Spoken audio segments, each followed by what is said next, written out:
recebendo muita gente, vocês que sabem, viu? Uhum. Fiquem à vontade. Eu só preciso me falar assim, ó, vamos abrir, como iniciar, que eu faço a abertura, devolvo a palavra. Só pelas formalidades. Gente, a história de todas as minhas lives é que aparece uma mosca na hora que eu vou fazer a live. Nunca aparece quando eu estou dando aula. E eu não mato, o bicho fica voando. Então, ela já apareceu, tá? Quem acompanha É para te dar sorte, doutora. É para te dar sorte. Então, deixa eu É dar... a sininho moderna, é uma fadinha moderna. Estou esperando dar pelo menos 19h10, porque aí a gente inicia. Bem tranquilo, fiquem bem à vontade. Hoje é o evento de vocês. Aí eu vou desligar a minha câmera, tá? Porque aí eu vou ficar não vou interromper, só ficar só ouvindo vocês, tá bem? Tá bem.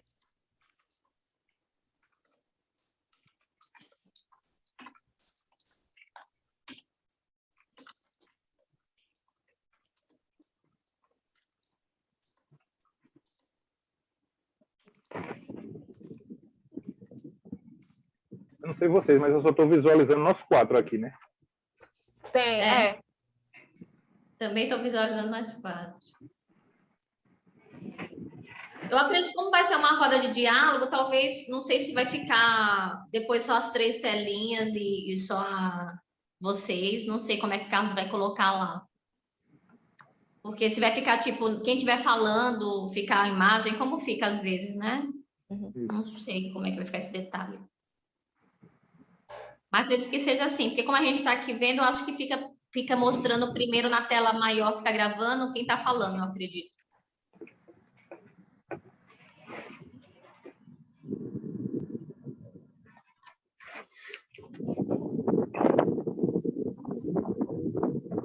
Está sendo um desafio grande para você, doutora Jamile e doutor Leonardo, à frente dessas comissões?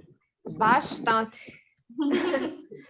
Não é fácil, né? Você conduzir uma comissão, principalmente a de direito animal, que nem todo mundo tem afinidade com o assunto, né? É uma coisa que a gente não discute muito em sociedade, então o desafio começa a partir daí, entendeu? Verdade. Tentar trabalhar isso dentro da comissão para poder expandir.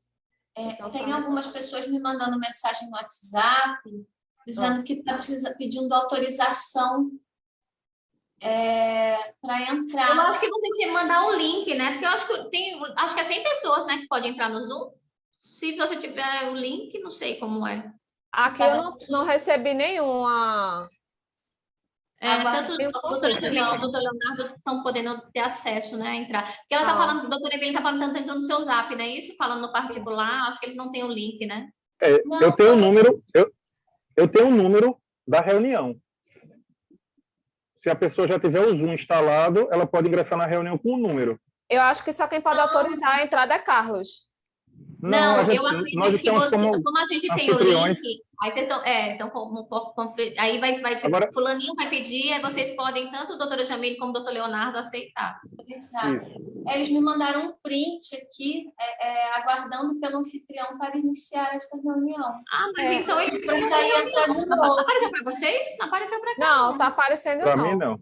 Por isso que eu acho que é só o Carlos que vai conseguir confirmar. Carlos, você ainda está aí? Ô, Jamile, você recebeu o link? Sim. Recebi. Tá havendo algum problema? É porque a doutora Eveline está falando que tem umas pessoas querendo entrar e dizendo que não pode, não sei. Doutora Eveline, a senhora repassa aí o probleminha para Carlos, que ele vai nos auxiliando. Aqui eu sou 2 telas, gente, por isso que eu estou olhando para lá. Então, tem 2 pessoas que me mandaram mensagem no WhatsApp falando que entraram pelo link que receberam no e-mail, e aí está assim, aguardando pelo anfitrião para iniciar a reunião. Aí tem aí o número da reunião, a data, e aí pedindo autorização para entrar. Não aparece para a gente, Carlos, aqui não. Quando o Jamile entrou, para mim apareceu. Apareceu? Quando o Jamile entrou... Não, vocês apareceram. Tipo, o pessoal que a doutora Eveline está falando, para mim, não, pelo menos não sei vocês. Pronto, eu passei para a doutora Eveline aqui o meu código, para poder ver. O pessoal não está conseguindo entrar. Pronto, deixa eu ver aqui o que é que está acontecendo, viu? Um minutinho só. Não sei se é só você que pode aceitar o pessoal do e-mail. Não, Ó, Yasmin pediu para entrar. Eu vou admitir agora, Yasmin. Acabei de admitir uma. Ah, conseguiram agora, Stefânia, estão conseguindo. admitir. Entraram 2 pessoas. Tem 2 pessoas na sala de espera. Apareceu para mim essa informação. Admitir, Fernanda. Admitir. Eu estou admitindo aqui as pessoas. Teve esse problema técnico aí, né? Acho que agora vai ficar uma carretada danada, pessoal de mim. Cristiano, agora. Acabei de admitir aqui. Pronto. Pronto, agora. Admitir. Pronto, agora começou a fluir, né? Teve esse problema técnico aí. Aí vocês assim, vendo quem vai admitir, Jamília ou doutor Leonardo, né? Quem não tiver, para o pessoal ter o prazer de entrar na sala. Pronto. Doutora Jamília, se quiser dar início, viu? Já temos aí, além de nós 4 aqui, mais 5 pessoas. Querem dar início? Sim, bora? Vamos? Então, vamos iniciar. Vamos entrar? Boa noite, gente. Muito obrigada pela participação dos que estão aqui entrando na sala. Hoje a gente vai ter uma roda de diálogo muito interessante, né? Eu estou aqui representando a diretoria da UB Olinda. Sou Nidregiane Magalhães, sou a secretária-geral. E hoje a gente vai ter um banquete de informações maravilhosas, né? Com nossos convidados, com essa roda de diálogo promovida pela Comissão de Direito dos Animais, né? Presidida pela doutora Jamile Menezes, né? No nome da presidente, cumprimento todos os participantes, né? Os membros da comissão. Teremos também essa participação maravilhosa aqui do doutor Leonardo Rodrigues, né? Presidente da Comissão de Direito Ambiental. E nossa convidada especial também que vai participar dessa roda de diálogo, a doutora Eveline Batistella. Então, hoje vamos ter um banquete de informações, vai ser maravilhoso. Eu vou estar aqui como só telespectadora, né, olhando, aprendendo um pouquinho com vocês. Mas antes da gente iniciar esse evento, eu vou lembrar uma coisinha, né? Primeiro, parabenizar todos os estudantes de Direito, né, hoje pelo seu dia, 19 de maio, né, os nossos futuros operadores do Direito. E lembrar que amanhã a gente tem a live Papo entre os Presidentes, né? Que a nossa presidente, Juliana Magalhães, vai estar conversando amanhã com a presidente da Comissão de Marketing, doutora Milka Pamela. Então, agora vamos iniciar, né? Está todo mundo ansioso para ver, eu também estou super ansiosa. Então, passar aqui a palavra para a doutora Jamile e vamos aqui aguardar o sucesso, tenho certeza, dessa noite, desse diálogo maravilhoso entre vocês. Uma boa noite, gente. Obrigada. Boa noite, pessoal. Meu nome é Jamile Menezes. Eu sou presidente da Comissão de Direito Animal da OAB, subseção Olinda. E hoje, na nossa primeira live, né, da comissão, temos o prazer de trazer a doutora Eveline Batistella, ela que é jornalista e é membro do grupo de estudo e pesquisa em Direito Animal, juntamente comigo. É pesquisadora na área de estudos contemporâneos, né? Em Direito Animal também, e é professora universitária na Universidade do Estado do Mato Grosso, e pesquisadora também pela mesma universidade, e hoje ela vai ter a oportunidade de trazer para a gente, né, o tema, a relação dos animais humanos e não humanos na contemporaneidade. E agora eu vou passar a palavra para ela para que ela possa dar início à palestra de hoje. É com a senhora. Ligar o microfone, né? As novas etiquetas aí dessa nossa nova era digital. Boa noite, eu queria agradecer muito o convite, agradecer a Nidregiane, a doutora Nidregiane, a doutora Jamile, a doutor Leonardo, muito obrigada pelo convite. Como eu sou, né, do jornalismo, a gente tem, acaba que às vezes não usa a terminologia do direito, né? Mas se eu derrapar aí, não usar algum título certo, vocês me avisem, por favor. Então, eu, agradecendo novamente o convite, né, preparei uma fala inicial bem curtinha, espero que seja curtinha, né? Porque eu falo para caramba. Para contextualizar um pouquinho a minha pesquisa, né? Eu conversei com a doutora Jamile antes e falar um pouco, né, de como que eu entrei nessa área e no que se concentram as minhas pesquisas aí nessa última década. Eu sou jornalista, como foi dito, né? Minha graduação é no jornalismo e eu, como jornalista, trabalhei muitos anos em televisão, mas eu sempre buscava estar ligada ao ambiental.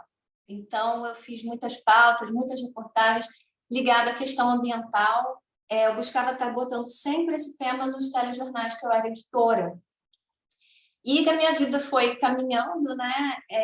E aí, num determinado ponto, eu ganhei uma cachorra. Eu sempre adorei animais, né?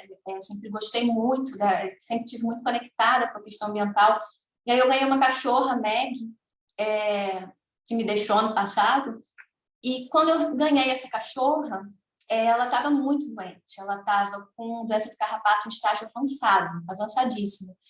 E eu nunca tinha tido um animal que tivesse, né, essa doença, muito menos numa situação tão grave. E eu comecei a procurar veterinários para tratá-la e eles me diziam que era melhor sacrificar, porque não valeria o investimento, que era melhor pegar um cachorro novo. Ela foi um presente, mas ela era um cachorro de raça, ela era uma boxer de já quase 1 ano. E aquilo me provocou um assombro profundo, porque eu demorei, eu fui em 3 veterinários, até que na 4ª veterinária ela não me disse para sacrificar a Meg. E todos me diziam que ela não ia viver, que ela não ia sobreviver, e isso me chamou a atenção, né? Eu pensei, meu Deus, será que o que está acontecendo, né? Eu não tinha nem noção dessa realidade, né? Da situação dos animais como seres descartáveis, como objetos. E essa cachorra, né? Que disseram que ela não viveria mais nem 1 mês, ela viveu quase 15 anos. Então, ali, né? A partir desse encontro meu com a Meg, eu me envolvi no ativismo, na proteção animal. Eu me tornei voluntária, né? De uma ONG de proteção animal. Me tornei voluntária também, né, do grupo Crueldade Nunca Mais. Eu fui mobilizadora do grupo há alguns anos em Mato Grosso, fazendo eventos, manifestações. E, em dado momento dessa trajetória, eu comecei a sentir necessidade de ver mudanças sociais mais profundas. A gente, né, muito importante o nosso trabalho como protetor dos animais, né, de estar lá na ponta, fazendo os resgates, indo para a rua, mobilizar, mas eu sentia que a nossa voz era muito pouco ouvida e que a gente estava sempre, né, eu uso a expressão, a sensação de enxugar o gelo, que eu acho que quem é protetor dos animais conhece muito bem, né? E aí eu resolvi buscar a carreira acadêmica para começar a produzir pesquisas que trouxessem essa situação dos animais na sociedade. E foi uma proposta, né? Lá no começo, a minha proposta era realmente trazer forte e estabelecer o campo dos estudos animais no Brasil, dentro, né, do conceito de interdisciplinaridade, que a gente conversasse entre as ciências, que a gente tirasse a questão do animal daquela chave, né, separada do ser humano, ou da natureza separada do ser humano, como se nós fôssemos uma coisa, o animal outra e a natureza outra, e buscando um diálogo entre as mais diversas áreas do conhecimento. E aí eu entrei num programa de pós-graduação, né, de estudo de cultura contemporânea, que foi aí onde eu comecei essa trajetória de pesquisa. Eu até fiz um papelzinho aqui, gente, para ir falando para vocês. E aí eu comecei, né, lá no mestrado, isso já tem 10 anos, né, cerca de 10 anos, um pouco mais. Eu me propus a estudar as relações entre os animais humanos e não humanos na sociedade contemporânea, né, no nosso dia a dia, no nosso cotidiano atual. E é muito interessante porque ontem mesmo, quando eu estava divulgando o evento, uma pessoa falou assim para mim: o que é um animal humano? Porque tem humanos e animais. E isso me calou muito fundo, porque, na verdade, ainda hoje as pessoas não aceitam que nós, humanos, somos animais também, né? E aí eu busquei investigar isso, como se dão essas relações. Eu fiz a pesquisa no ambiente urbano, né, de Cuiabá, capital de Mato Grosso. Eu sou professora da Universidade do Estado aqui. E aí o que eu fiz na minha pesquisa, inicialmente, foi realmente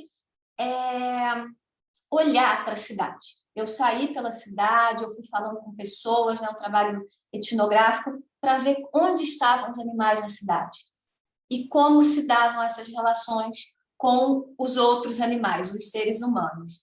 E aí eu encontrei muitas surpresas. Eu encontrei o fenômeno da autodomesticação, né, uma quantidade muito grande de animais silvestres vivendo no ambiente urbano, em decorrência tanto da expansão imobiliária, né, da redução de habitats. E isso era visto, por exemplo, né, como uma coisa muito bonita, como um privilégio, e quando, na verdade, tinha um imenso sofrimento do animal ali. E nós temos hoje no Brasil, em muitas cidades, né, jacarés, tucanos, as araras, né, elas estão, principalmente a Canindé, você acha em diversas áreas urbanas do Brasil. Eu detectei isso, né, esses animais que estão precisando, estão sem habitat, estão tendo que se acostumar a viver. E aí quem acompanha a imprensa, né, quem gosta dessa questão, vai ver também onça pintada, né, sendo achada em área urbana, puma, lobo-guará. Aí, né, dentro da pesquisa, além disso, eu olhei também para os animais que são considerados pragas, e isso abrange aí qualquer animal que perturbe o ser humano, né? Se incomoda, ele é colocado na categoria de praga. E aí a gente viu, eu encontrei aí a crueldade extrema com os animais de rua, né? De pessoas que amam, né, os seus pets, mas no caso do animal de rua acaba entrando na chave da praga e como se isso justificasse o extermínio deles, e indo até a relação de afeto e de amor, que acho que provavelmente todo mundo que está aqui tem um animal de estimação, né? Ama e tem um relacionamento de afeto com algum animal.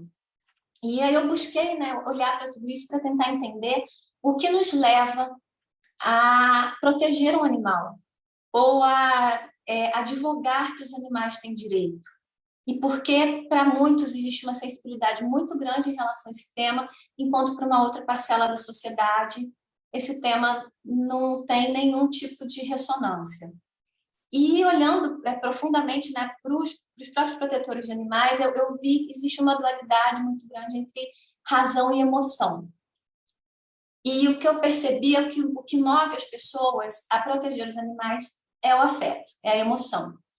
Então, né, a pessoa que se sente tocada por aquilo, ou ela tem um animal determinado que ela gosta muito, ela vai se mobilizar para protegê-lo, para garantir os direitos dele.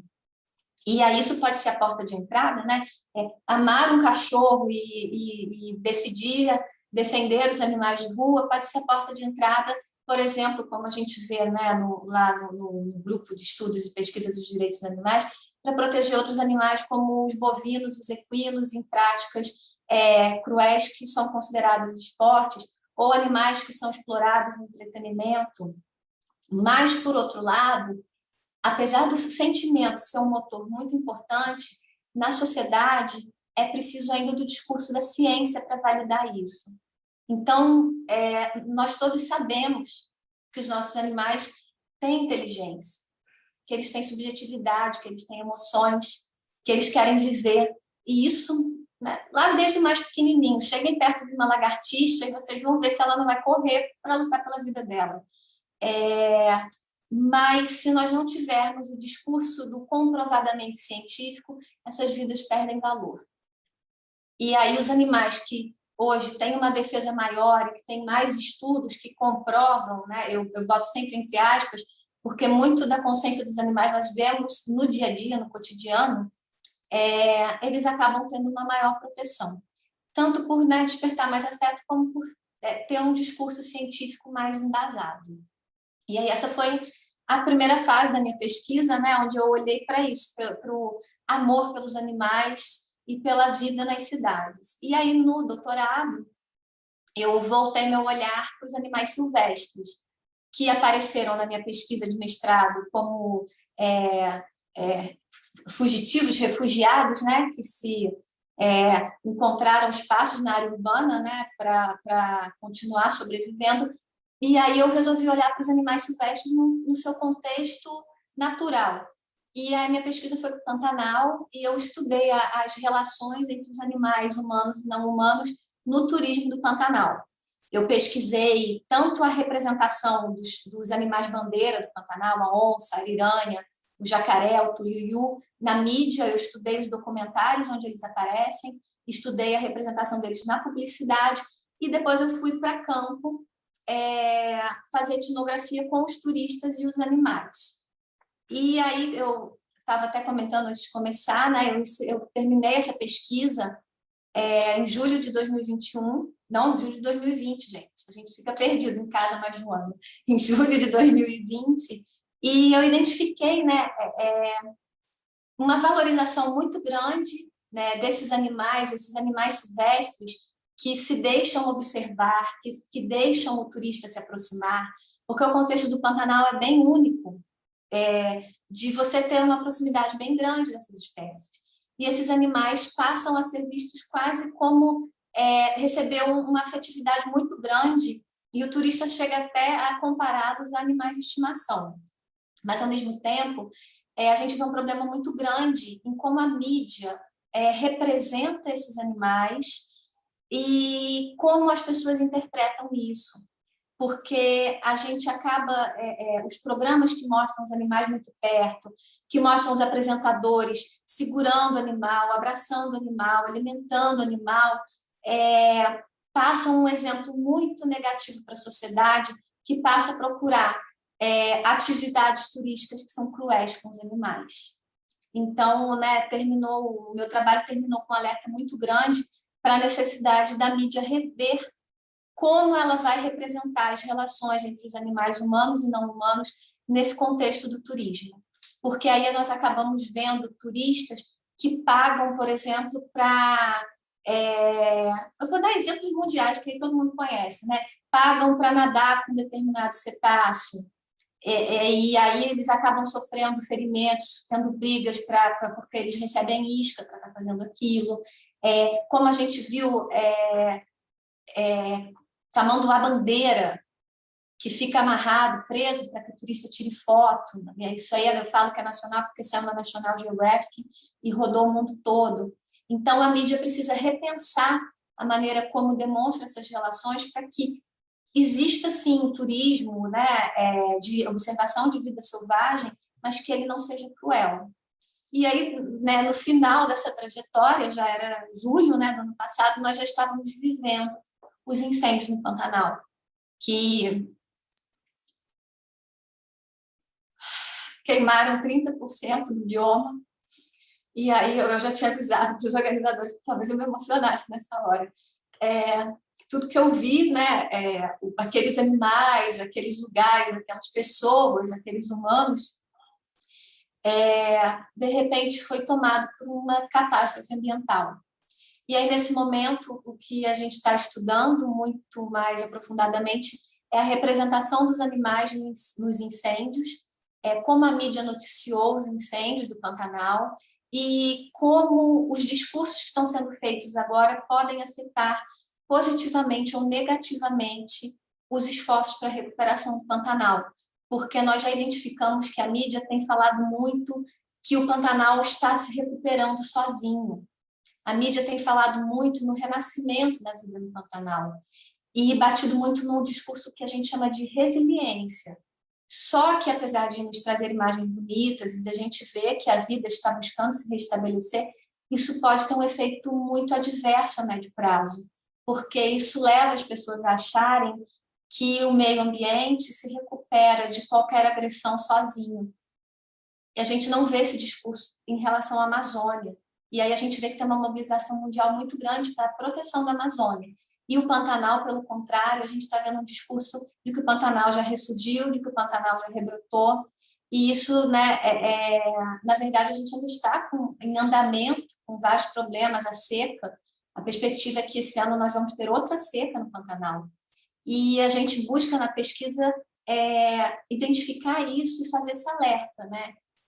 de que precisamos pensar num discurso que não romantize esses esforços enormes que os animais fazem para ficar vivos, porque eles estão lutando, né, para sobreviver, lutando para retomar aquele território, mas ele está muito longe de estar recuperado magicamente. E aí eu acho que eu já falei bastante, né? Eu tentei resumir aí esse meu trabalho de pesquisa. E aí agora fico aguardando perguntas, a gente bater papo, né? Uma roda de conversa.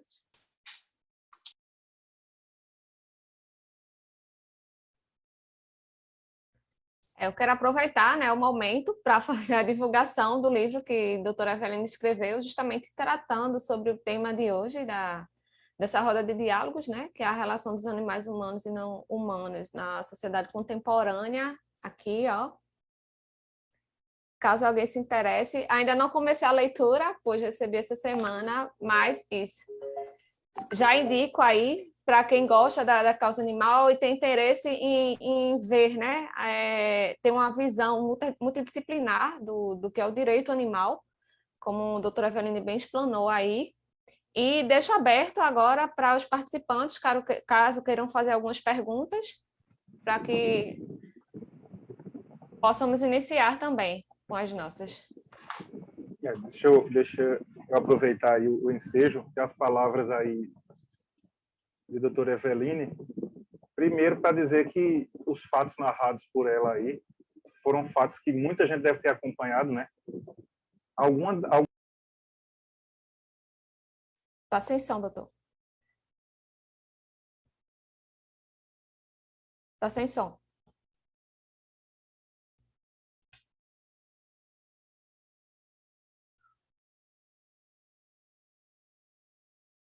Tá sem som. Doutor Leonardo, tá sem som, senhor. Também não estou ouvindo aqui. Em Manaus você tem agora. Cortou a ligação, foi? Cortou. O áudio. Ficou sem áudio. Pronto. Deixa eu só então fazer uma síntese do que eu estava falando. Quando o doutor Eveline falou dessa situação aí desse tipo de turismo que eles utilizam os animais como uma atração à parte, o contato que você tem com os animais, os explorando, né? E não deixa de ser uma exploração, até porque o que atrai os turistas é a possibilidade do contato. No meu caso, eu estive em Manaus em 2018, 2019, 2 ocasiões que eu estive. Eu fiz o mesmo passeio, que inclusive é um passeio que vale muito a pena para quem for a Manaus e tiver a oportunidade de fazer, eu indico. Mas eu observei justamente isso que ela acabou de contextualizar aí, que é esse atrativo à parte, né, de você, no passeio turístico, está incluso a oportunidade de você ter contato com os animais. No meu caso, o passeio que eu fiz, existia a oportunidade de você ter acesso aos botos cor-de-rosa, a você ter o acesso àquele peixe gigante lá, salvo engano, acho que é tambaqui, pirarucu, aquele peixe enorme, mas enfim, pirarucu, né? Mas enfim, eu acho que esse tipo de turismo, ele é um turismo que tem que ser muito bem conduzido para evitar futuros danos ao próprio meio ambiente, aos animais que estão ali servindo de atração turística, né? Colocando isso em aspas, e as autoridades têm que ficar muito atentas a isso, porque isso aí é uma prática que está sendo muito utilizada, não só no Mato Grosso, no Amazonas, mas também aqui no Nordeste. Tem aquele passeio aqui que você vai em Porto de Galinhas, aqui, que é do lado da gente aqui. Maceió, né? Aqui em João Pessoa, na Paraíba, aquele passeio que você faz naquelas piscinas naturais, que você, quer queira, quer não, o fato de você estar ali, você já está descontextualizando o habitat natural daqueles animais, né? Mas, assim, eu só queria fazer esse parêntese, só aproveitando as palavras da doutora Eveline, da professora Eveline, para fazer esse relato, que isso aí é um fato. Inclusive, eu já presenciei em viagens que eu fiz, tanto em Manaus, como em Porto de Galinha, em João Pessoa. Mas, enfim, eu passo a palavra aí para quem quiser participar da nossa roda de conversa. Eu vou aproveitar o ensejo das questões que o doutor Leonardo pontuou também para trazer, né? Reforçar essa questão dos exemplos. Maceió mesmo tem um hotel lá que ele fornece a oportunidade, né, de você se hospedar lá e ser fotografado com animais silvestres. No caso de Porto de Galinhas, é mais a questão dos peixes, né? Que a gente vê mais comum. Eu não cheguei a presenciar eventos como esse envolvendo animais silvestres, mas lá em Maceió você tem a oportunidade de pegar um arara, um macaco, um tucano, entendeu? E eles meio que estão normalizando esse tipo de prática, tá entendendo? E para as pessoas que não são do direito animal, isso daí passa meio que batido. Tipo, eles vão naturalizando aquilo dali e não vão entendendo que está fazendo mal. Está entendendo para os animais, para o meio ambiente em si.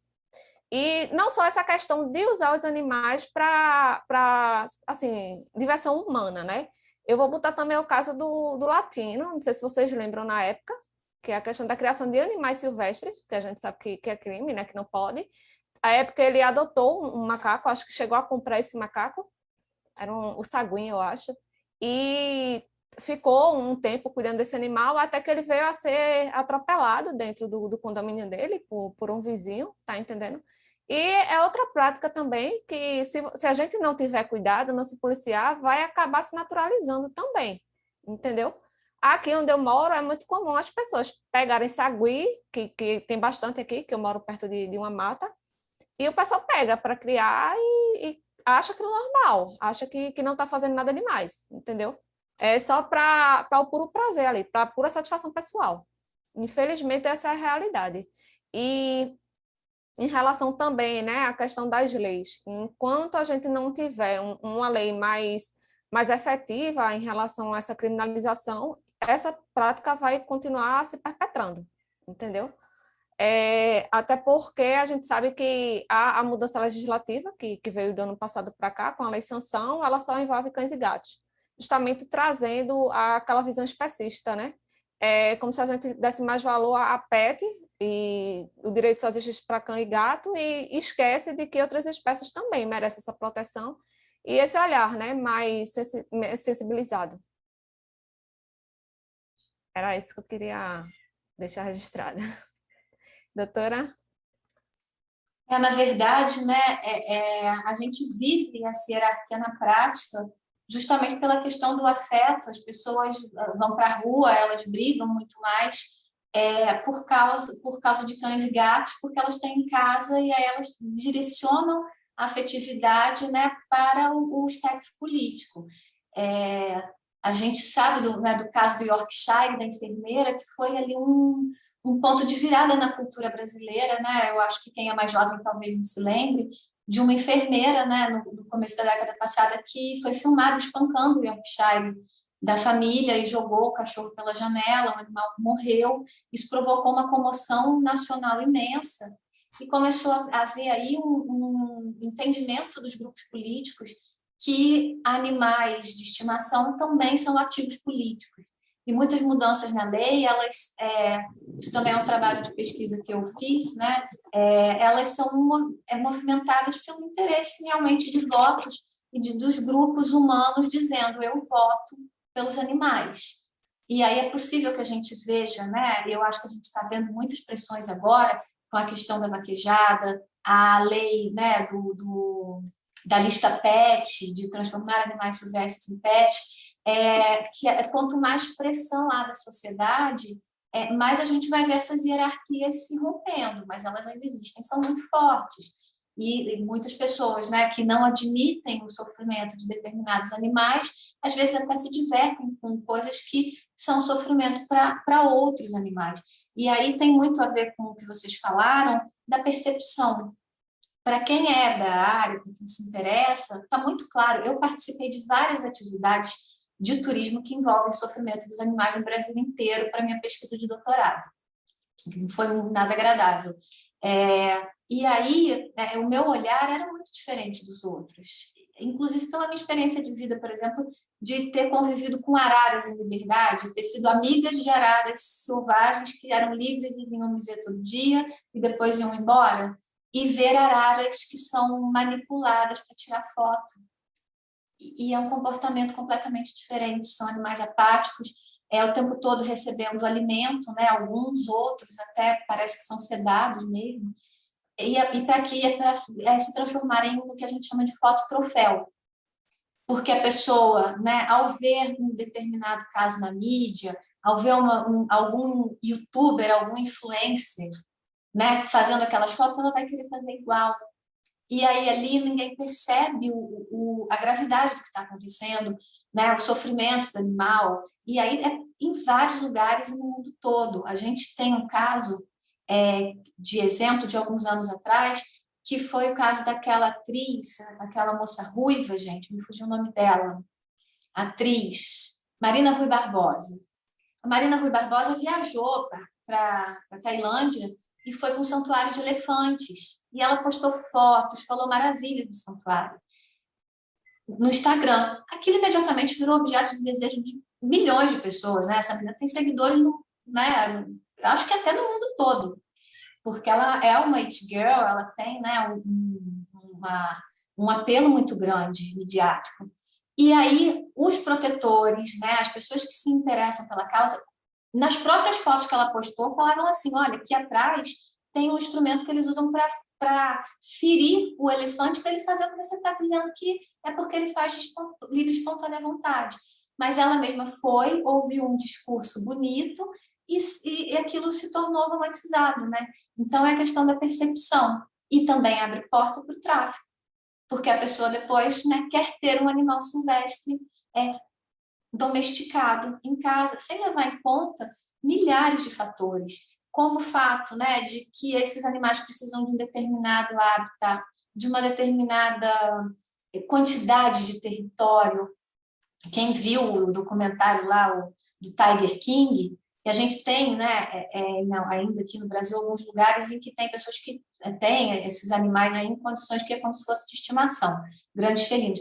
São animais que percorrem 50 quilômetros por dia em condições naturais, presos num cativeiro, né? Animais que não precisariam estar ali.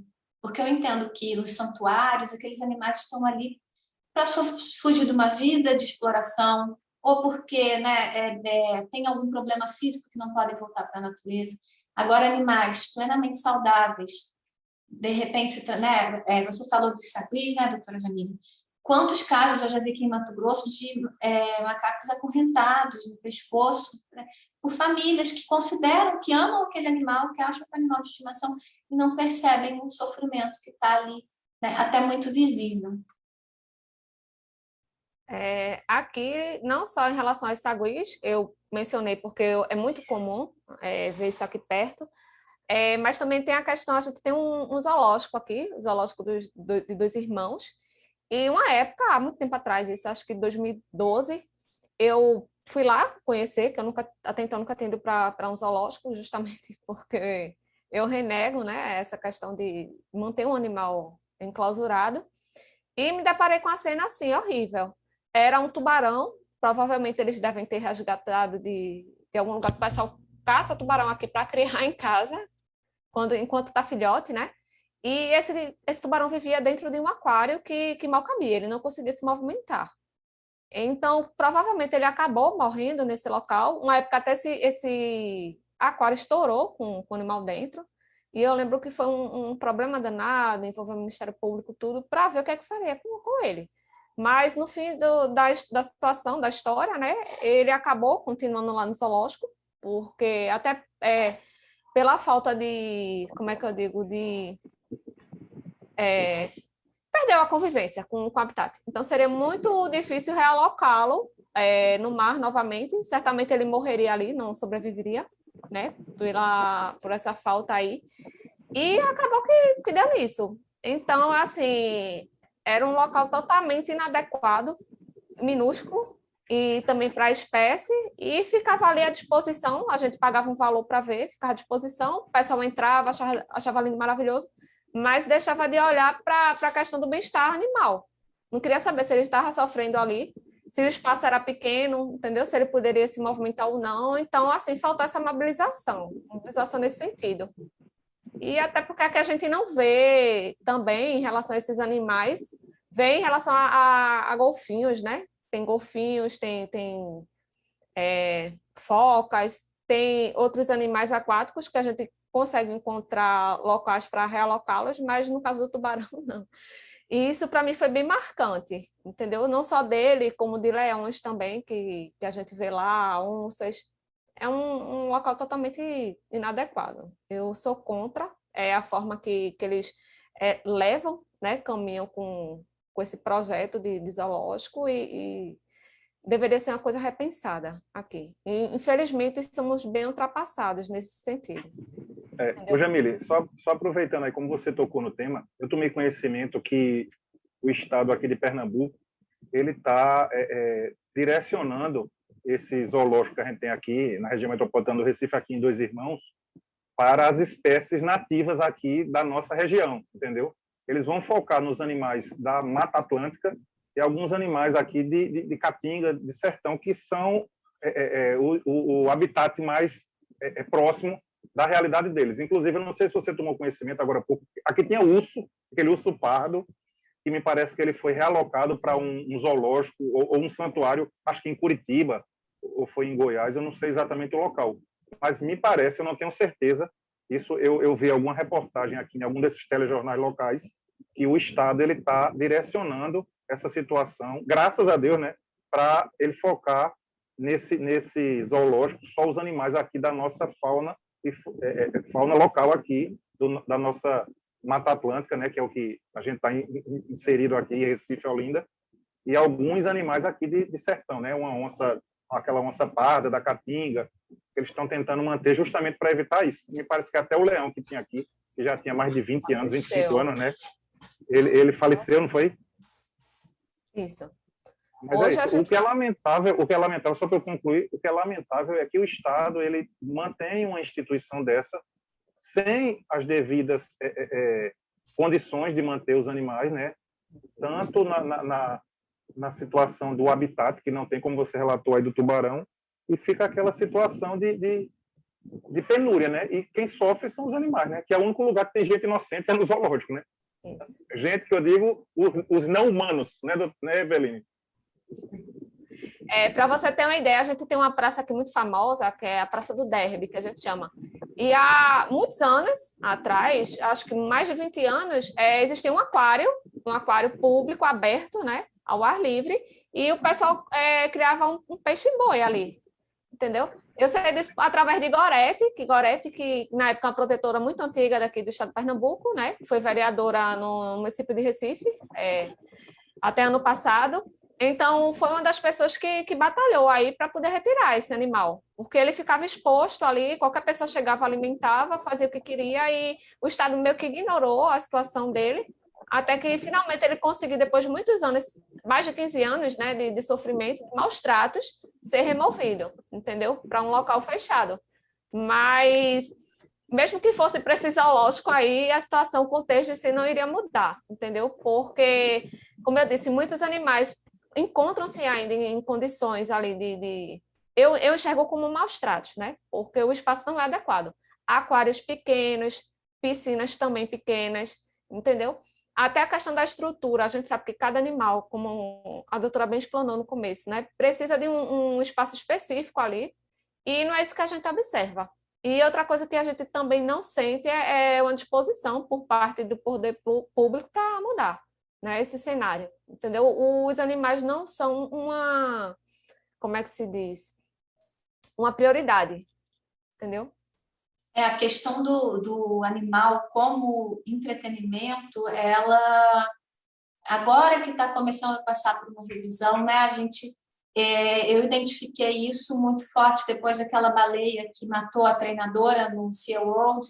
E é o que eu sempre digo, né? As pessoas acham que os animais não têm agência, que eles não estão participando, mas os animais estão o tempo todo falando com a gente, né? Aquele animal, foi muito triste o que aconteceu com a treinadora, e aquilo foi um grito de socorro de um animal em condições de tortura psicológica, porque hoje eu posso falar tortura psicológica porque cada um de nós que ficou em casa ou ainda está em casa como eu na pandemia, ou ficou meses e agora saiu para trabalhar, deve ter experimentado uma angústia psicológica profunda de não poder estar com a sua família, estar longe dos parentes, de não poder sair, né, que fosse para dar uma volta numa praça.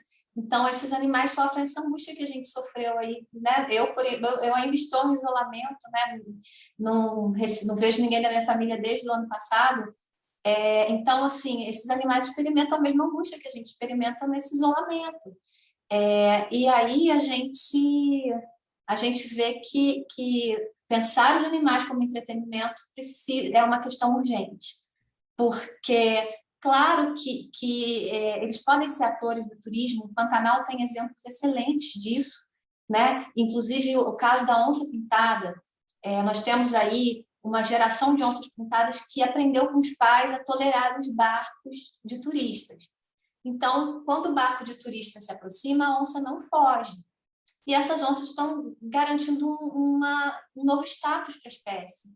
Porque a partir do momento em que elas aceitam a presença do turismo, as pessoas que matavam antes porque elas comiam boi, porque eram predadoras, passam a lutar contra isso porque elas ganharam valor financeiro.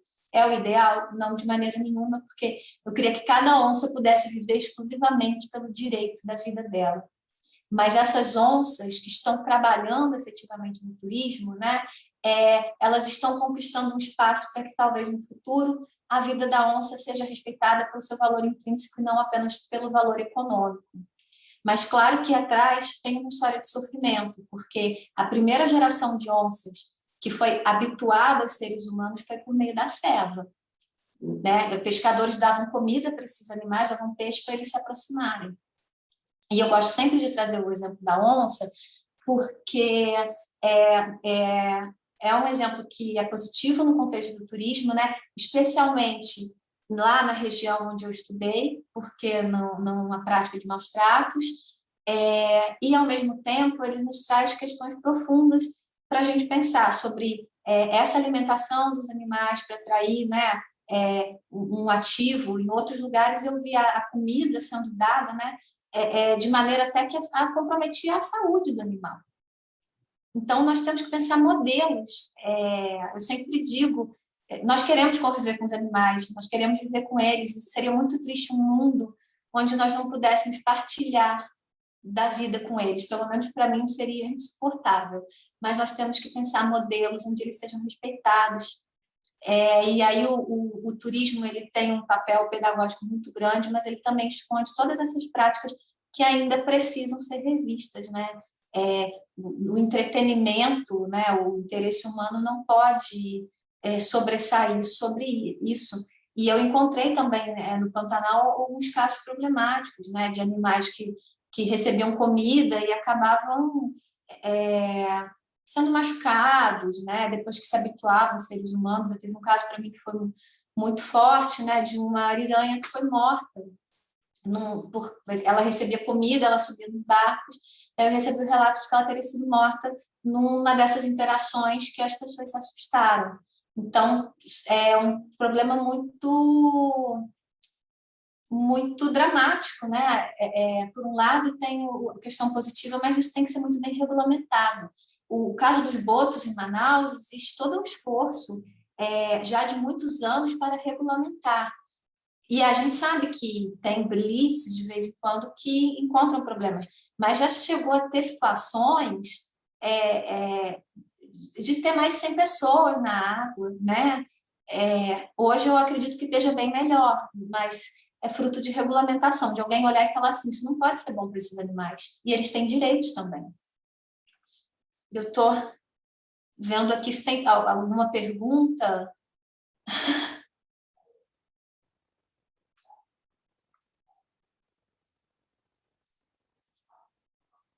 Acho que a Cecília, vocês leem? Eu leio? Deixa eu ler aqui, Cecília Nobre. Cecília falou o seguinte: enquanto sociedade, ainda não aprendemos a importância da preservação do meio ambiente e quanto nossos comportamentos são responsáveis pela atual situação em que vivemos. O Pantanal foi incendiado no ano passado e muito provavelmente passará por isso novamente esse ano. Diversas espécies foram dizimadas e desrespeitadas. O agronegócio domina o estado, abatendo animais diariamente, destruindo o bioma e queimando acidentalmente regiões para ampliar ainda mais a criação de gado. Uma situação que parece longe de chegar ao fim. Pronto, deixa eu só fazer um comentário em relação a essa colocação aí de Cecília. Por exemplo, aqui na nossa região metropolitana aqui do Recife, com a construção desse porto de Suape aqui, essa questão do ataque de tubarão, né? Que Recife até ficou conhecida nacionalmente como a cidade do tubarão, né?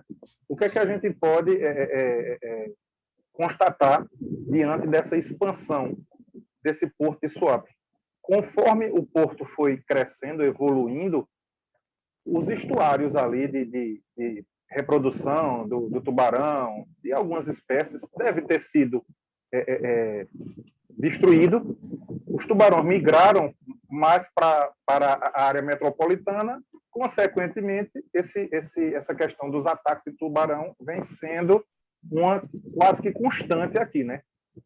Não tem notícia esse ano de 2021 de ter acontecido nenhum ataque, mas Jamília aí, que é adepta à prática de esportes aquáticos, deve estar muito bem mais inteirada a respeito disso, né, Jamile? Isso desde o começo da época dos ataques que eu acompanho. Eu surfo desde os 16 anos, hoje eu já tenho 33, então, assim, são muitos anos acompanhando. E, assim, na época, logo quando eu comecei a surfar, foi quando começaram os ataques. Eu perdi 3 colegas em 3 episódios distintos aqui em Olinda. Olinda é conhecida por ter muitas praias, nunca houve ataque, até porque é um mar raso, a gente considera raso. E por conta dessa modificação aí no sistema, né, aí começaram a ocorrer sucessivos ataques de tubarões. Até hoje a gente tem presenciado tubarões, entendeu? Tanto que houve uma limitação tanto de banho quanto da prática de surf aqui no município.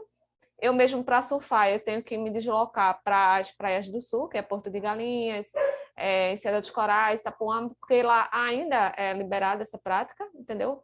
Mas também há relatos de que lá aparecem tubarões. Não acontece ataque porque é um ambiente mais preservado, entendeu? Ainda é preservado. Aqui a gente não pode dizer o mesmo. Além da poluição do mar, teve essa questão da modificação, até porque existe o Porto do Recife, aqui bem próximo, né? Então, tudo também, isso influencia. Né? E acabou que uma das praias mais famosas aqui em Olinda, para surf, que a gente chama Del Chifre, não sei se o pessoal aqui conhece, ficou totalmente desabitada. Ela fica entre o município de Recife e Olinda, essa praia, e assim, ficou em total desuso desse tempo, do 2013 para cá, entendeu? Por conta disso. A gente não utiliza mais, virou um ambiente onde o pessoal só faz acumular lixo. Muitas pessoas também se mudaram de lá, porque fica próximo a uma comunidade, entendeu? Então, ficou inservível o espaço. E é uma coisa, inclusive, que a gente vem tentar debater com a prefeitura, né? Tentar o que pode fazer por essa praia, assim, para reativar, porque é um local belíssimo. E por conta assim, tanto da ação humana quanto do próprio poder público, a gente acabou sem poder mais utilizar. Não se olha, né, para o impacto que isso vai ter. Então, se faz uma intervenção ambiental enorme, sem pensar nos animais. Isso é comum até hoje, né? E eu me lembro que eu acompanhei muitas propostas, assim, a primeira preocupação, quando os ataques começaram, era como matar os tubarões. E a gente fala ataque, né? A gente usa no modo automático, né? São acidentes, na verdade, na medida em que aquele animal está mostrando um comportamento natural que não, né? A palavra ataque tem aquele peso, né?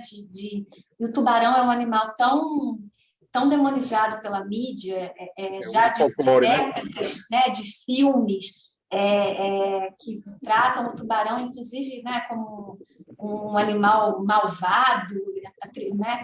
E aí são coisas que não são previstas no poder público, né? Ele não olha para isso. E aí, quando essas coisas acontecem, a gente parece que, nossa, que surpresa.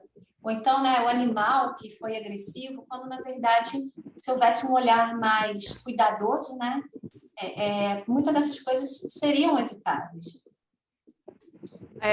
Um problema, licença, doutor, eu lembrei agora, nessa época aí, um debate que ficou travado entre a sociedade, os praticantes de surf, né, os surfistas, foi a questão da colocação das redes, e também existia um grupo formado por engenheiros de pesca que estavam atuando de forma unilateral e arbitrária, na época, caçando esses animais, entendeu?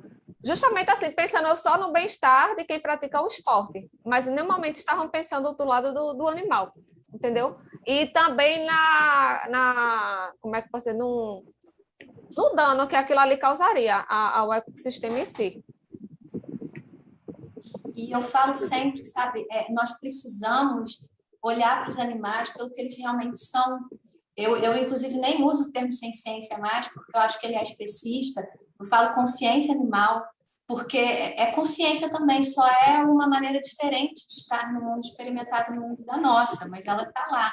E aí, quando você vê o que esses animais são submetidos, porque não se admite, né, que eles tenham direito e interesse à vida, é muito grave, né? Na verdade, é tudo uma questão mesmo de olhar para o animal como um objeto ou como algo dispensável.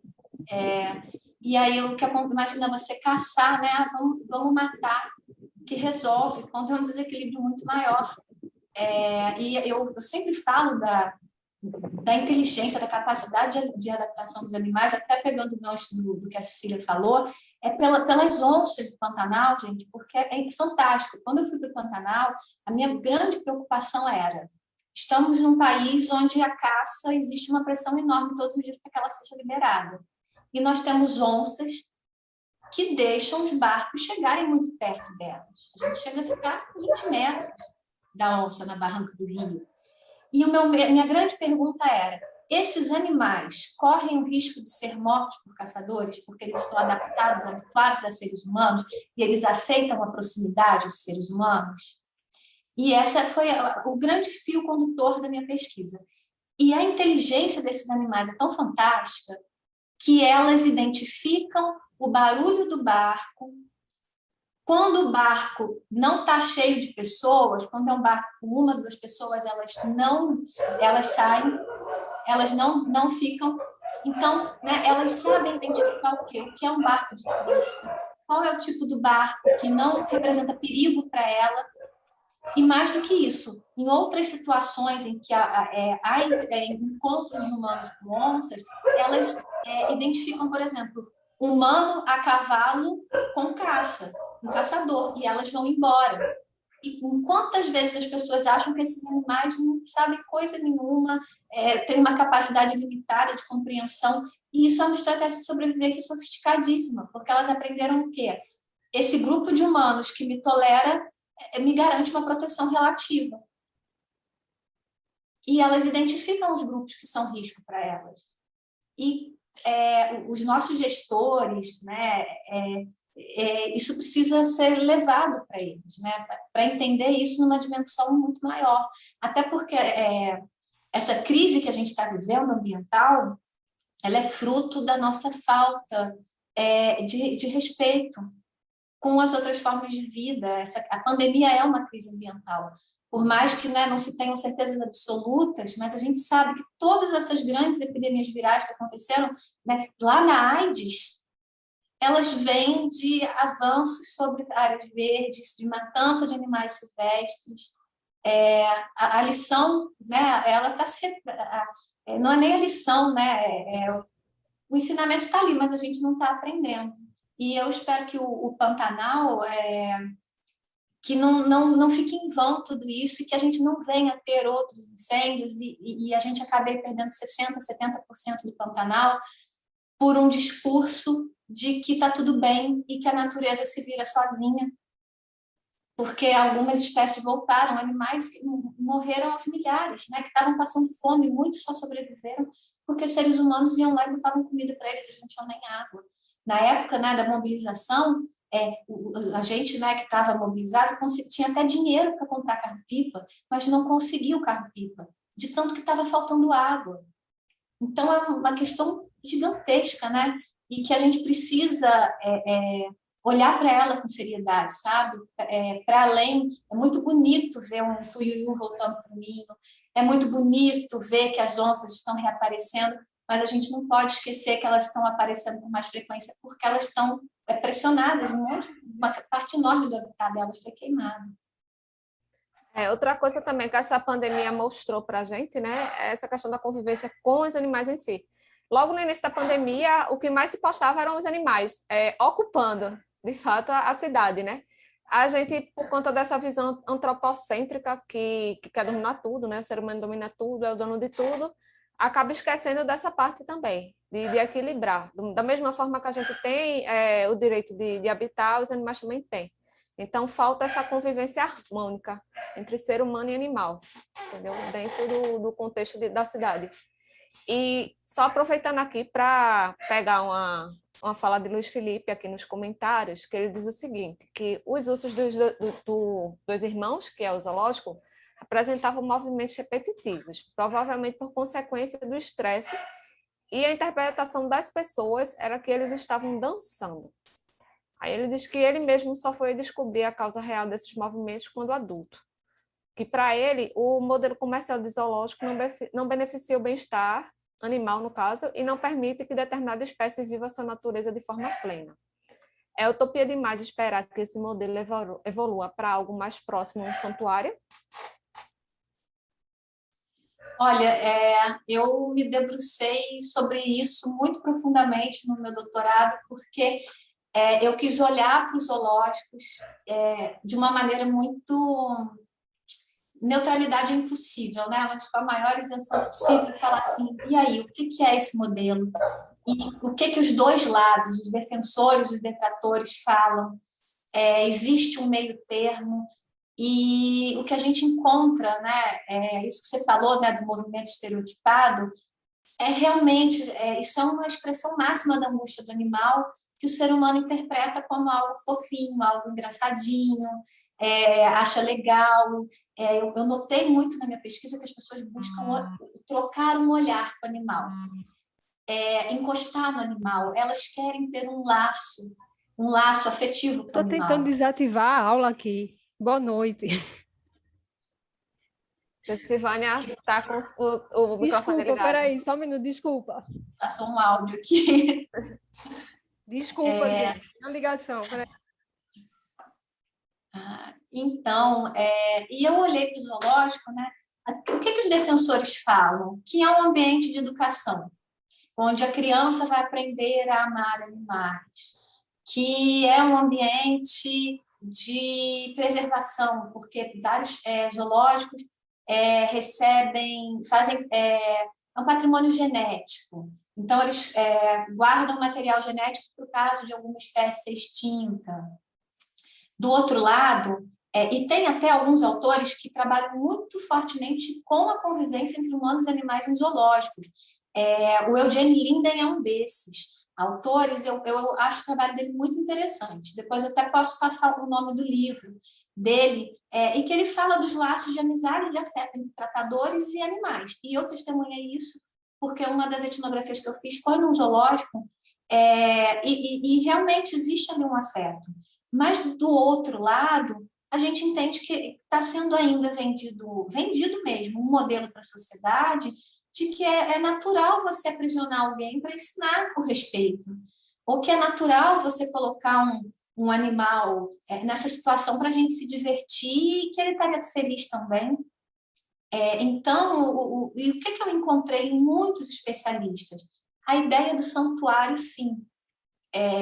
Com o quê? Com espaço, com condições muito próximas, né? O mais próximas possíveis, com o enriquecimento ambiental, mas para a grande maioria das pessoas que fosse para animais que realmente não têm nenhuma condição de estar na vida natural, né? Porque a gente tem vários casos zoológicos. Do FMT tinha um cachorro vinagre que não tinha uma das patas. Ela numa briga, né, com outra fêmea, ela perdeu uma das pernas, né? E aí ela não tinha condição de estar na natureza. E aí o santuário seria para um animal como esse, né? Claro que eu entendo que a gente está vivendo uma pressão de habitat enorme, mas isso não é desculpa para a gente fechar 5 animais dentro de uma jaula e dizer, tudo bem, quando acabar, esses aqui vão repovoar, né? Porque não vai repovoar. Então, eu vejo que é um tema muito polêmico, eu tenho muita dificuldade em me posicionar nele, por entender que tem sentimentos profundos ali, sabe? De todos os lados. mas eu acredito que a gente, se realmente a gente optar por entender que, como sociedade, nós vamos manter animais dentro desse tipo de empreendimento, que sejam animais realmente que não têm como viver na natureza, e para alguns animais também, porque eu acho inconcebível, sabe, que alguns animais, os parques aquáticos são o nosso grande exemplo, né? É inconcebível você manter, a piscina podia ter o tamanho de um campo de futebol, é inconcebível, né? Você vê uma onça,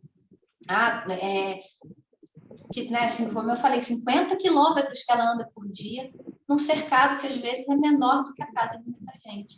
Então, é muito polêmico, é uma coisa que demanda, acho que, assim, muita reflexão e realmente olhar para os animais. Quando a gente olha para eles, eles estão falando com a gente.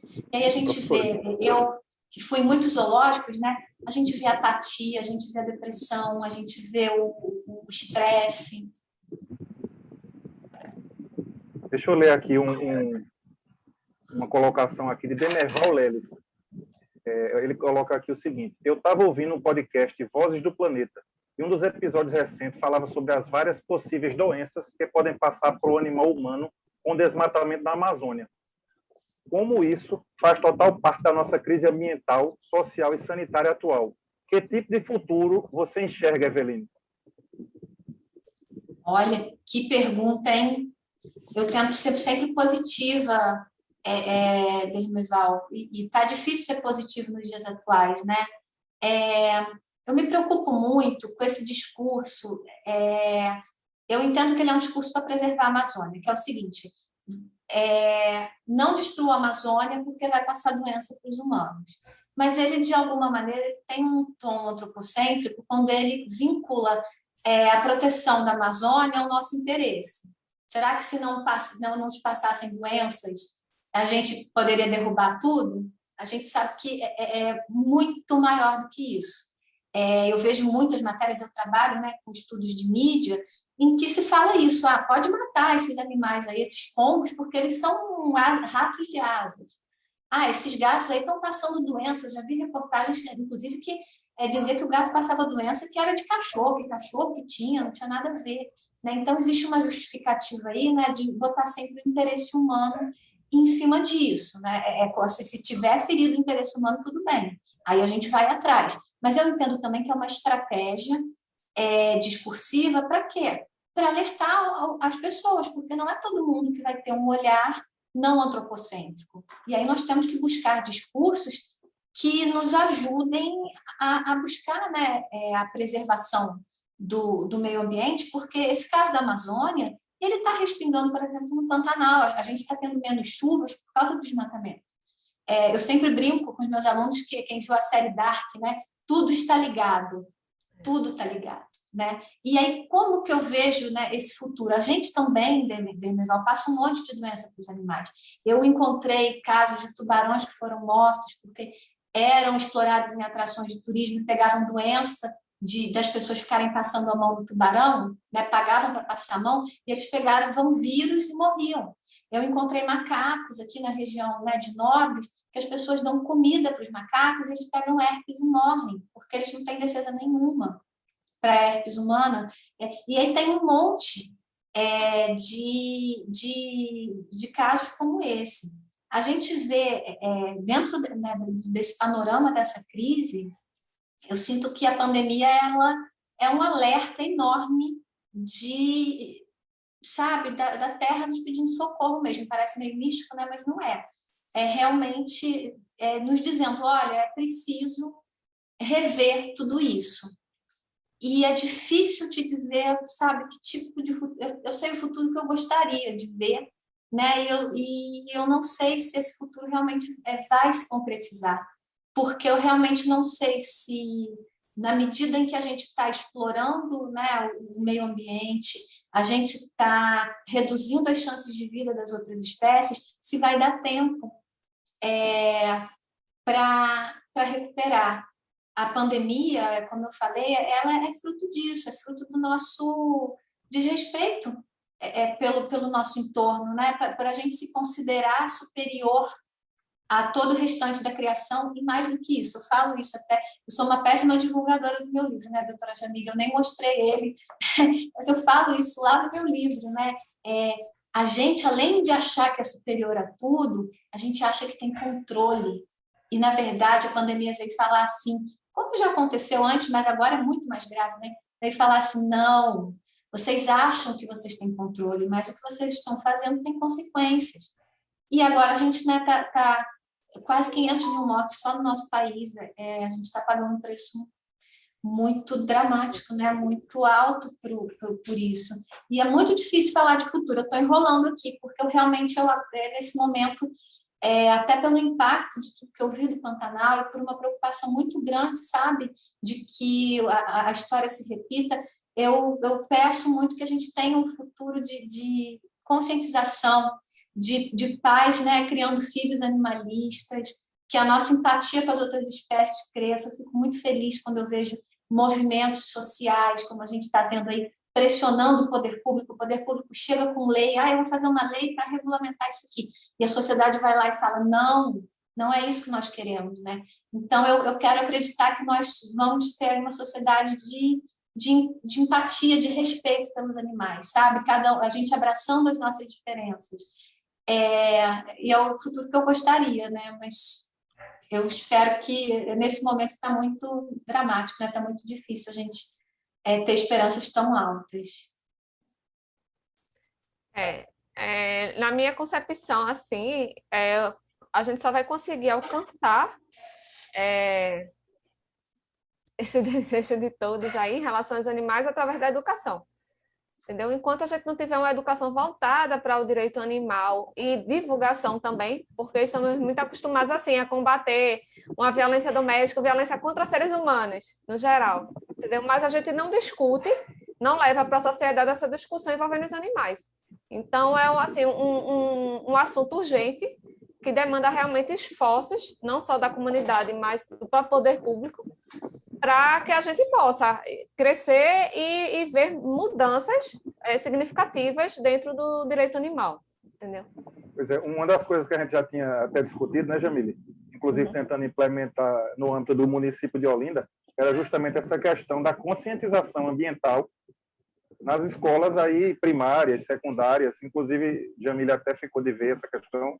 Eu acredito que na próxima semana a gente vai ter uma reunião aí com a secretária de Saúde de Olinda, não é isso?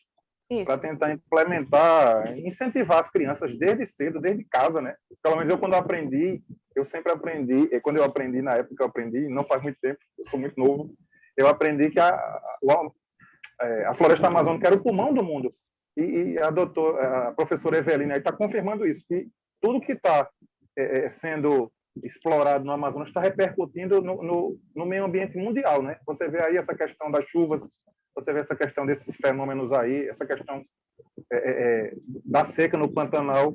Isso aí tem que ser imputado na cabeça das crianças desde cedo, da escola, a conscientização, o respeito aos animais, o respeito ao meio ambiente, a educação para você ter o hábito de selecionar um lixo orgânico de um lixo reciclável, enfim, são vários fatores. É uma luta grande que eu acho que cada um da gente aqui, fazendo um pouco, a gente vai conseguir um futuro melhor para nossos filhos, aí, nossos netos. E a conscientização ambiental, eu acho que é a chave de tudo no que diz respeito à continuidade da vida humana, né? O Covid está aí, muitos atribuem essa questão dessa Covid-19 aos morcegos, né? Lá das cavernas, lá daquela região de Wuhan, na China, e ninguém sabe se é verdade, se não é, mas enfim, a culpa sempre cai para o lado mais fraco, nesse caso foram para os coitados do morcego, que estavam lá na caverna dele, alguém foi lá, pegou, alguém foi lá, colocou para vender no mercado, alguém comeu, e é isso, né? Isso. Só reiterando aí o que o doutor Leonardo falou, né? A luta da gente aqui em âmbito municipal é constante. E é uma coisa que eu sempre questiono, isso que eu disse, né? O pessoal divulga muito, né? Contra a violência à mulher, à criança, ao idoso. E, embora exista lei no caso, como é que se diz? Protegendo os animais, a gente não vê divulgação. Hoje, quando a gente se depara com um caso de maus tratos, que tem que levar uma pessoa hipossuficiente para a delegacia, né, para fazer os procedimentos, a pessoa nem sabe que aquilo ali é crime. Muitas vezes não sabem. Então, justamente por isso, não tem o diálogo como é que você quer evitar, tanto reprimir quanto prevenir, se não se falta conhecimento, entendeu? Então, é através da divulgação, da educação, não só na escola, mas para a comunidade, e também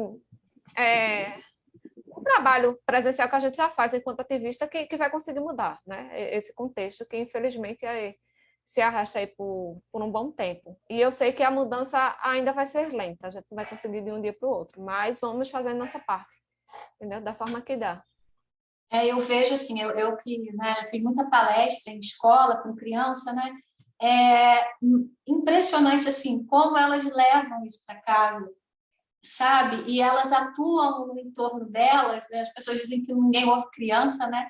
E na verdade elas se fazem ouvir muito a respeito disso. E foi uma coisa que eu percebi muito quando eu comecei nessa trajetória. Eu achava que a pessoa que maltratava um animal era um ser intrinsecamente ruim e mau.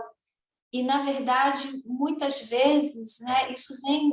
hoje eu já vejo assim, claro que tem pessoas que, né, fazem por crueldade mesmo, mas muitas pessoas, elas simplesmente não... Elas cresceram ouvindo que animais são objetos, que animal não sofre, que animal é descartável, elas, né, são frutos de uma cultura que ainda está em mutação. E aí, quando elas entram em contato, né, poxa, mas o animal tem sofrimentos, tem subjetividade. Quando elas começam a entrar em contato com isso, elas também começam a mudar. E muitas mudam radicalmente, tanto a maneira como se relacionam com os animais, como, né, a própria maneira como elas interagem na sociedade, divulgando isso. Então, realmente, a gente precisa buscar, né, mais do que... Eu sempre digo, né, mais do que apenas punir e ter leis e tal, mas também buscar levar esse discurso. E aí eu, como jornalista, né, que busco essa questão da mídia olhar para os animais de uma maneira ética. O nosso código de ética não contempla os animais não humanos, né, como a maioria, né, da sociedade. E aí, muitas vezes, a imprensa, que é uma instância importantíssima para essa educação também, ela está sendo negligente, né? Ou está sendo ausente. Então, a gente precisa atuar em várias frentes, é o que a gente falou lá no começo, né? É interdisciplinar. Todas as áreas precisam se unir, né? Não é só veterinária, não é só filosofia, não é só jornalismo, todos, porque, na verdade, uma hora eu acho que a gente vai olhar e falar assim, o animal não humano não é uma caixinha, né? Muito mais do que isso, ele está em todos os lugares, ele faz parte da nossa sociedade como um todo, né? É isso. Mais alguma pergunta, pessoal? Porque já estamos perto do final.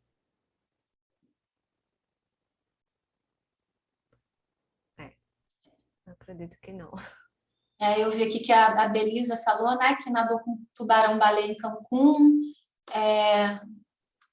Essa questão, né, do turismo, né, que ela nadou com tubarão-baleia em Cancún, que não era permitido se aproximar, tocar ou alimentar, só observar. E não podiam entrar muitas pessoas no mar ao mesmo tempo, nem ficar muito tempo. Essa é a importância de ter um turismo regulamentado, né? Com baixa carga, poucos turistas, sem contato, né? O contato físico, eu entendo que é um anseio, né, de todo turista, da maioria dos turistas, mas ele pode, inclusive, ser fruto de transmissão de doenças, como eu falei, dos macacos, né, que eram alimentados e pegavam herpes e morriam, né? Então, a gente um esforço de realmente buscar práticas que envolvam o respeito, né, pelas outras espécies. Eu sinto assim, sabe? Eu estou vendo aqui o que a Belisa falou, eu pareço negativa, né? E aí hoje uma pessoa me perguntou o que me fez ser em que momento da minha vida eu me identifiquei com a questão do meio ambiente dos animais. E aí eu me dei conta que eu foi muito nova. Eu era pequenininha e aí tinha o movimento Salvem as Baleias e eu lá com 6, 7 anos, eu queria ser Salvem as Baleias e eu enchi o saco da família para ter camiseta, eu falava com os coleguinhas, então é muito nova, eu já tinha esse laço com os animais, eu corria atrás dos meninos que tinham a tiradeira, né? Os mais jovens nem sabem, graças a Deus, o que é isso. As crianças da minha geração, elas tinham estilingue, que é uma coisa que você faz assim e você atira no passarinho, e era diversão das crianças, botar cigarro em boca de sapo, dar pedrada e matar passarinho. E eu me lembro que eu era o terror da vizinhança, porque eu saía atrás das outras crianças jogando pedra nelas, para elas não baterem. Isso está gravado, gente, mas tudo bem. Eu fazia isso mesmo, meus coleguinhas de infância apanharam de mim, porque eu achava inadmissível, né, que matassem passarinho. Mas era prescreveu, já prescreveu, viu? Já prescreveu. Graças a Deus. Assim, era uma realidade da minha infância. Era jogar o sal na lesma, era fazer esses pequenos maus tratos, o cachorro, botar foguete em rabo de gato. E olha quanto que a gente já andou, né? Nenhum dos meus sobrinhos, eu já tenho até sobrinho adulto, mas nenhum dos meus sobrinhos nunca fez nada disso com o animal. Quando testemunharam coisas desse tipo, se mostraram horrorizados, não porque eu falei, mas por olhar e falar, meu Deus, como assim? Né? Prender uma ave por prender, porque ela comeu caju? E aí eu vejo que, na verdade, a gente até se ressente muito, acha que andou muito pouco, mas talvez a gente já tenha andado muito, sabe? E, claro, está muito longe ainda do mundo que a gente sonha, mas a gente já viu muitas mudanças importantes, né?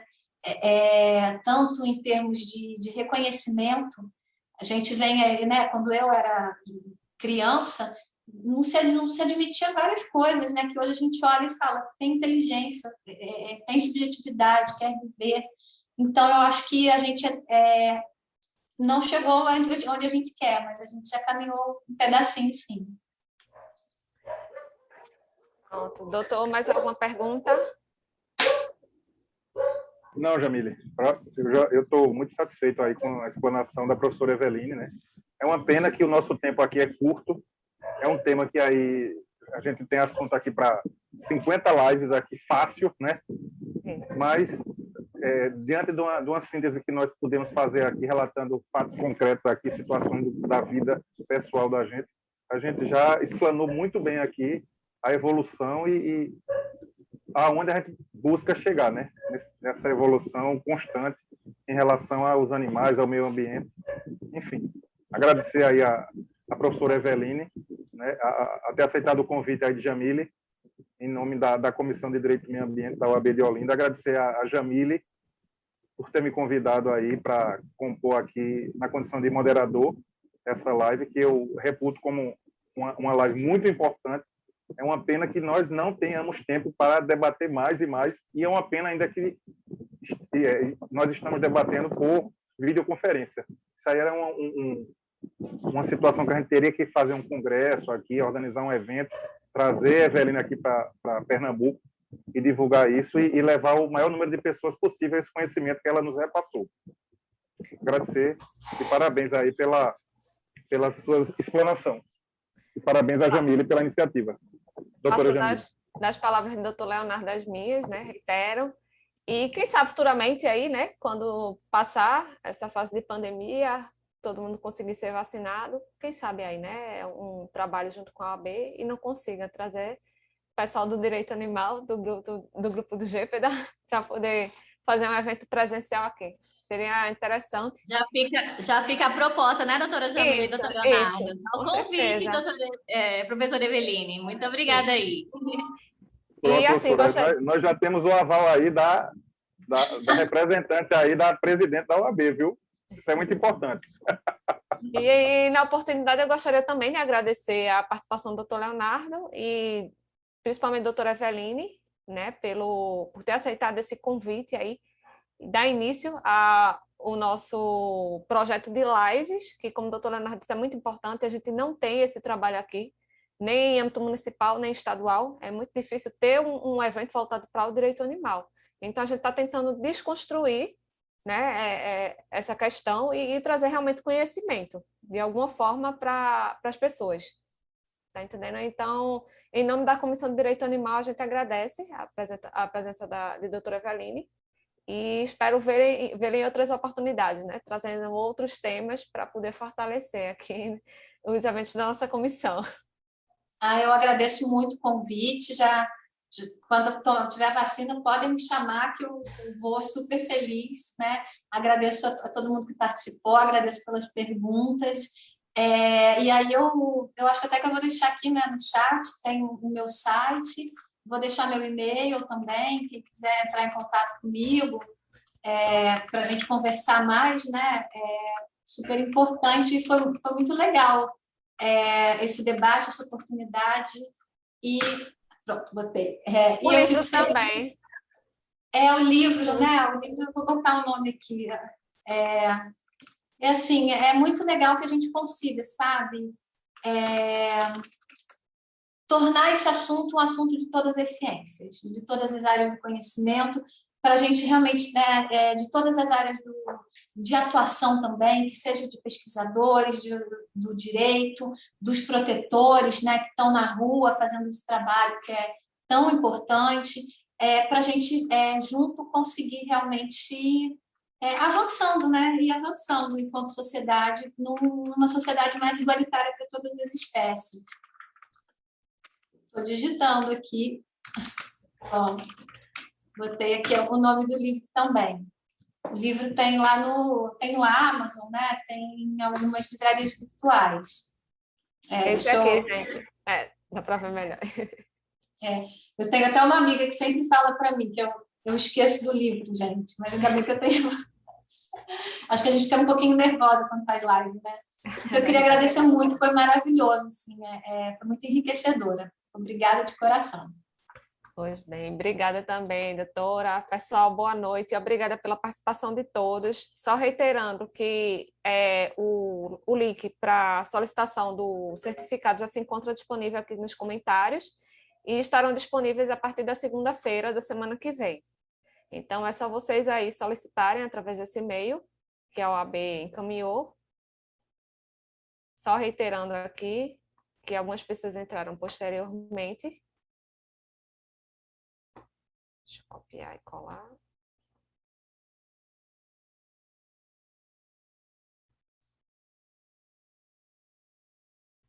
Por esse e-mail aqui. E qualquer eventualidade, caso não consiga receber o certificado, só entrar em contato através das redes sociais da OAB que a gente providencia, tá certo? Novamente agradeço a participação de todos e desejo uma boa noite. Obrigada. Tchau, tchau.